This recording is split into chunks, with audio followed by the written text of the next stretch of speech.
말씀 앞에서 경외함으로 주께 홀로 섭니다. 생명의 말씀 읽고 순종해 주를 예배합니다. 기록된 말씀. 오늘 우리에게 주신 하나님의 말씀은 예레미야 40장 11절에서 16절까지 말씀입니다. 모압과 암몬 자손 중과 에돔과 모든 지방에 있는 유다 사람도 바벨론의 왕이 유다에 사람을 남겨둔 것과 사반의 손자 아히감의 아들 그다랴를 그들을 위하여 세웠다 함을 듣고 그 모든 유다 사람이 쫓겨났던 각처에서 돌아와 유다 땅 미스바에 사는 그다랴에게 이르러 포도주와 여름 과일을 심히 많이 모으니라. 가리야의 아들 요하난과 들에 있던 모든 군 지휘관들이 미스바에 사는 그다랴에게 이르러 그에게 이르되 암몬 자손의 왕 바알리스가 내 생명을 빼앗으려 하여 느다냐의 아들 이스마엘을 보낸 줄 내가 아느냐 하되 아히감의 아들 그다랴가 믿지 아니한지라. 가리야의 아들 요하난이 미스바에서 그다랴에게 비밀이 말하여 이르되 청하노니 내가 가서 사람이 모르게 느다냐의 아들 이스마엘을 죽이게 하라. 어찌하여 그가 내 생명을 빼앗게 하여 내게 모인 모든 유다 사람을 흩어지게 하며 유다의 남은 자로 멸망을 당하게 하랴 하니라. 그러나 아히감의 아들 그다랴가 가레야의 아들 요하난에게 이르되 내가 이 일을 행하지 말 것이니라. 네가 이스마엘에 대하여 한 말은 진정이 아니니라 하니라. 아멘.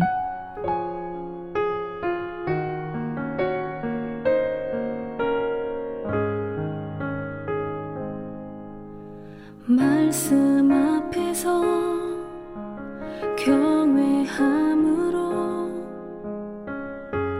주께 홀로 섭니다. 생명의 말씀 읽고 순종해 주를 예배합니다.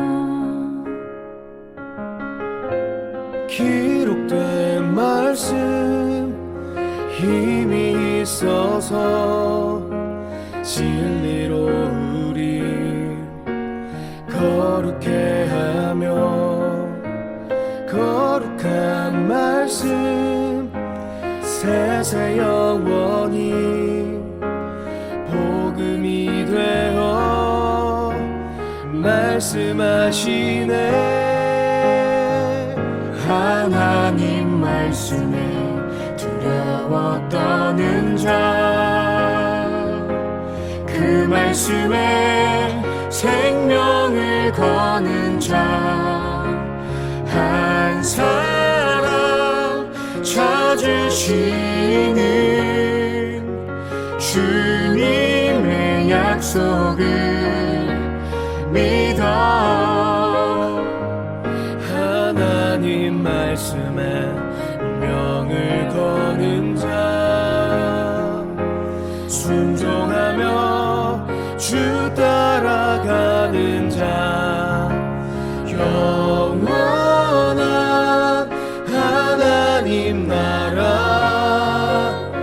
이뤄갈 주의 교회여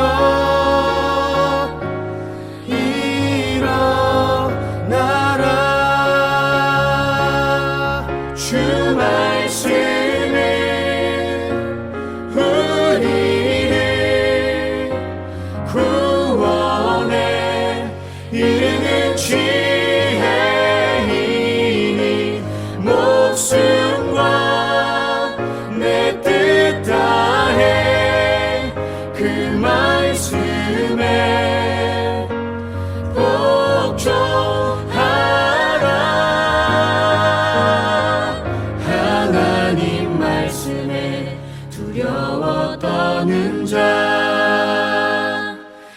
말씀에 생명을 거는 자 한 사람 찾으시는 주님의 약속을 믿어 하나님 말씀에 운명을 거는 자 순종하며 주 따라가는 자 영원한 하나님 나라 이뤄갈 주의 교회여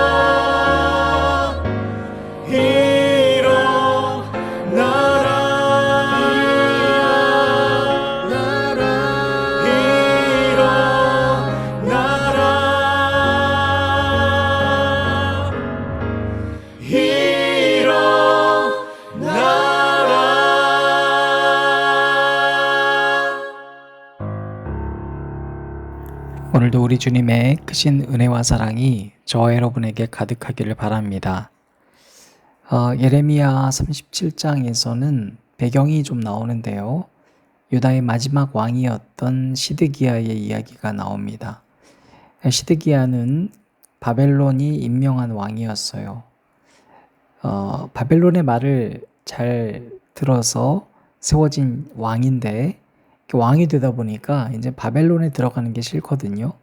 그래서 하나님께서 그 민족에게 이미 예언하셨던 바벨론의 포로가 되어야 한다라는 것을 거부합니다. 예레미야가 끊임없이 예언을 해요. 그러면 안 됩니다. 지금 우리는 바벨론의 포로가 되어야 합니다. 그랬더니 예레미야를 옥에 가둬버립니다. 감옥에 가두고 나서 당당하게 산 것도 아니에요. 감옥에 가두고 계속 물어봅니다. 어떻게 되겠냐? 어떻게 되겠냐? 시드기야가 막상 겁은 난 거예요. 2번을 예레미야를 따로 만납니다. 왜 따로 만났냐면 계속해서 예레미야가 하나님의 말씀을 들려주길 바라면서 동시에 바벨론의 포로는 싫다는 거예요. 그거는 안 된다는 거예요. 듣고 싶은 말씀이 있었다는 거죠. 여러분, 듣기 싫은 말씀 듣기 힘듭니다. 그런데 우리는 그럴 때 예배가 안 된다고 착각을 해요. 여러분, 우리는 예배자이지 공연 보려고 하는 게 아닙니다. 선택적으로 간 게 아니거든요.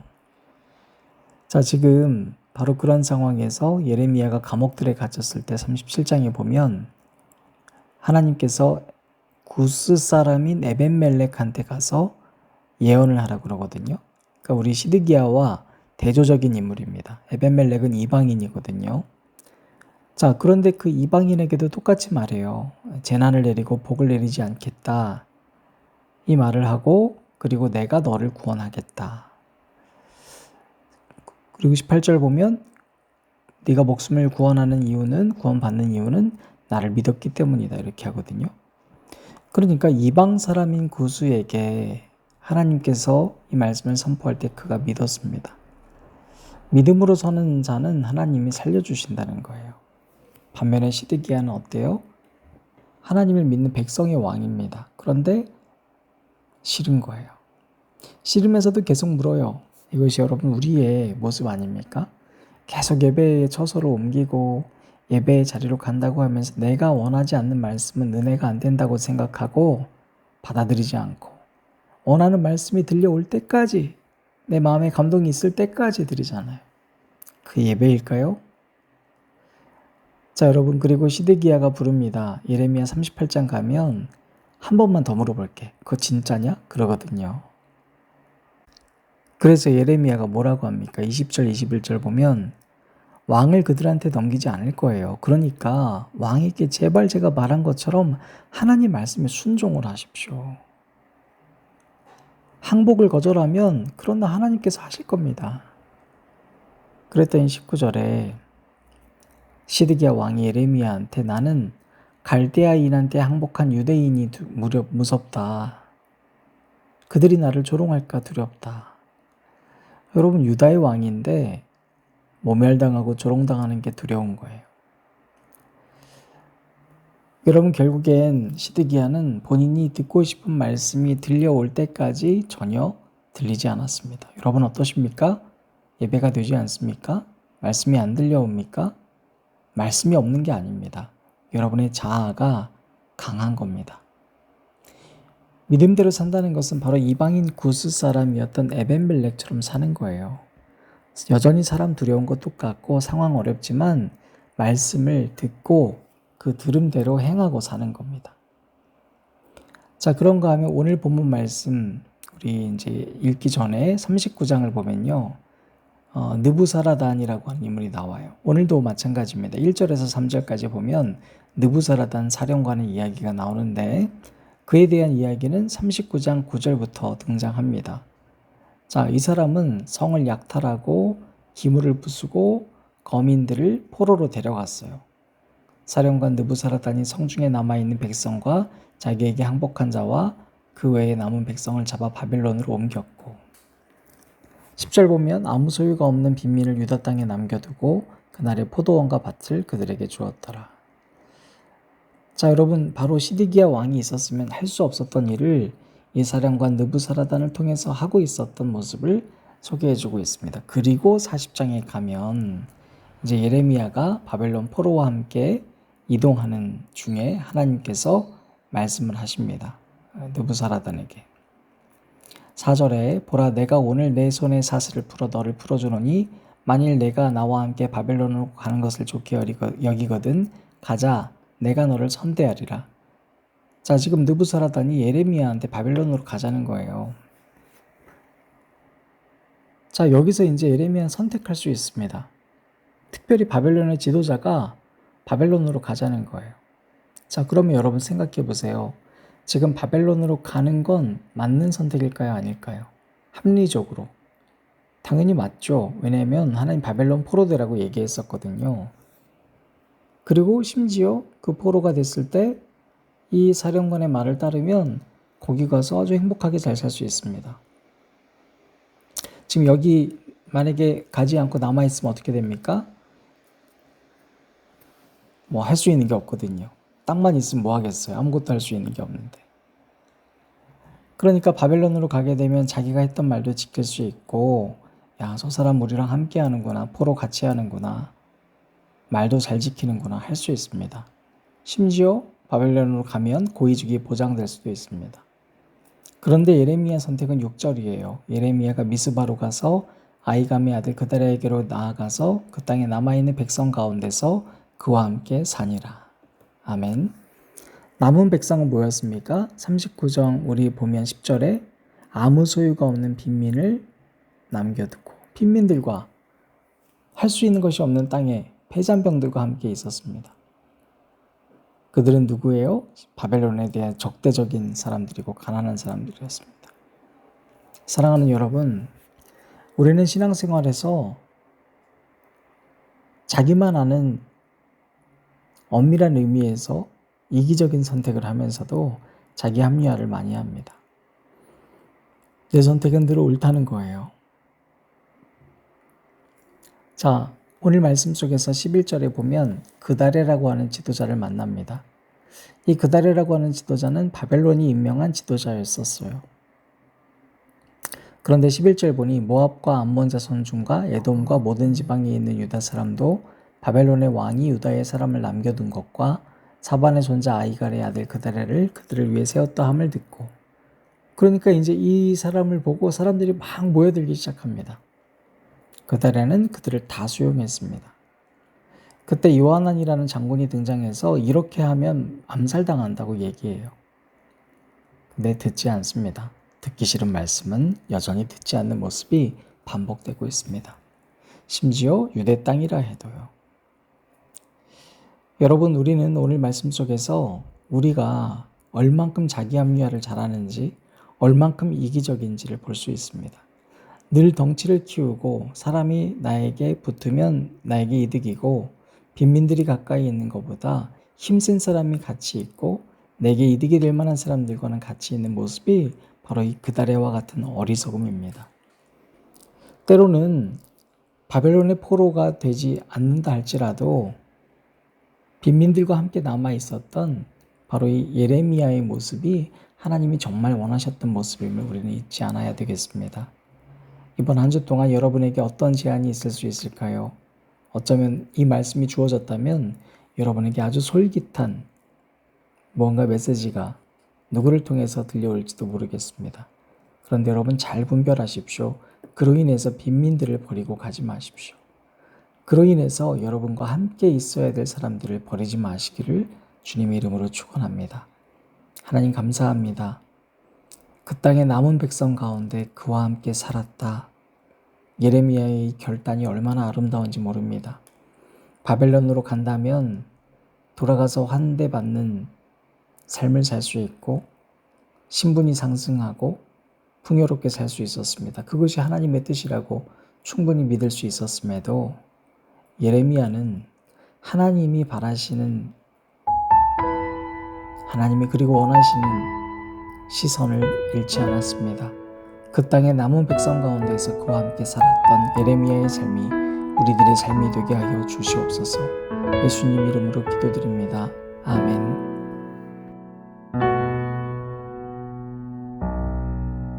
당신이 힘들다는 걸 알아요. 아픔이 너무 많다는 것도 위로하길 원해요. 감싸주고 싶어요. 당신은 하나님의 사람인 것을 내가 할 수 없는 그 깊은 마음속까지 당신을 지으신 하나님은 알고 계세요. 기도하길 원해요. 감싸주고 싶어요. 당신은 하나님의 사랑.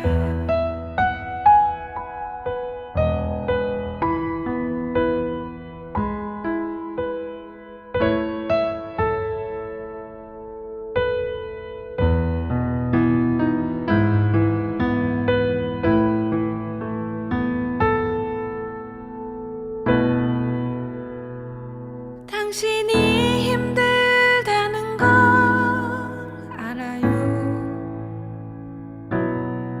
아픔이 너무 많다는 것도 위로하길 원해요. 감싸주고 싶어요. 당신은 하나님의 사람인 것을 내가 할 수 없는 그 깊은 마음속까지 당신을 지으신 하나님은 알고 계세요. 기도하길 원해요. 감싸주고 싶어요. 당신은 하나님의 사랑. 내가 할 수 없는 그 깊은 마음속까지 당신을 지으신 하나님은 알고 계세요. 기도하길 원해요. 감싸주고 싶어요. 당신은 하나님의 사랑. 내가 할 수 없는 그 깊은 마음속까지 당신을 지으신 하나님은 알고 계세요. 위로하길 원해요. 감싸주고 싶어요. 당신은 하나님의 사랑. 위로하길 원해요. 감싸주고 싶어요. 당신은 도우시는 하나님의 사랑.